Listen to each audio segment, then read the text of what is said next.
Well, Fox Carolina is your school station, and we are digging deeper into state funding for traditional and charter school districts. On Monday, the Greenville County School Superintendent announced his budget proposal, which included not raising taxes. He also went through state aid, pointing out that charter school students get a lot more money from the state than traditional school districts. But one charter school principal argues there's more to the story. Fox Carolina's Alexa Urbach spoke with both sides and breaks down the funding issue. The state legislature allocated $112 million in classroom aid for the next school year. The money each district receives is based on how students are weighted. Basically, if a student has a disability, is gifted and talented, or comes from poverty, more money will be allocated to that district. This also applies to charter schools, who have more weight than traditional schools. Based on data provided by the state and Greenville County Schools, there are around 57,000 charter students statewide, compared to 710,000 traditional students. Of the $112 million in state funds next year, $90 million would go to charter schools and $22 million would go to traditional districts. Essentially, each charter school student would receive roughly $1,500, compared to around $30 per traditional student. But according to some charter school leaders, the truth of the matter goes deeper.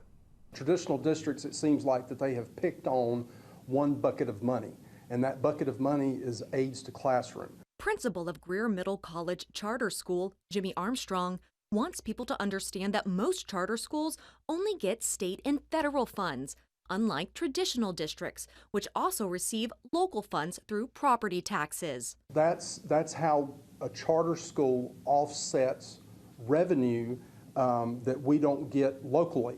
Based on data from the South Carolina Revenue and Fiscal Affairs Office, Greenville County Schools received $17,000 in revenue per student last year, versus $12,000 per student in the state public charter district. Armstrong says larger traditional districts are having a hard time balancing their budgets, suggesting they didn't responsibly manage their federal COVID or ESSER funds. I think larger school districts have had a very rough time of not cutting programs and not cutting personnel when they needed to do that. It looks like this is a spending issue and it is not a revenue issue. What they were doing is they were shifting the normal federal state money into the fund balance. Well, their fund balances have gone nuts. Greenville County Schools Media Relations Director says the district did nothing inappropriate with their ESSER funds. We don't misuse anything. We never have, we never will. We are audited each year. We have the highest possible credit rating for a public school district.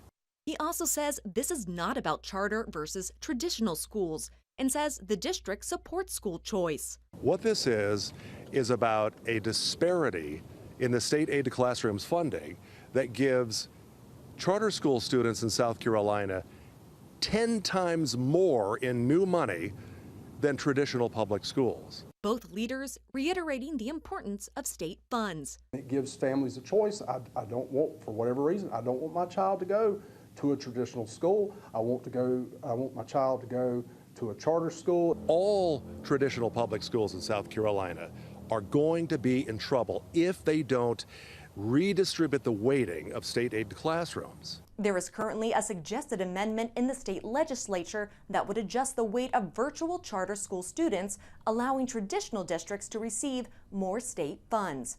Alexa Urbach, Fox Carolina News.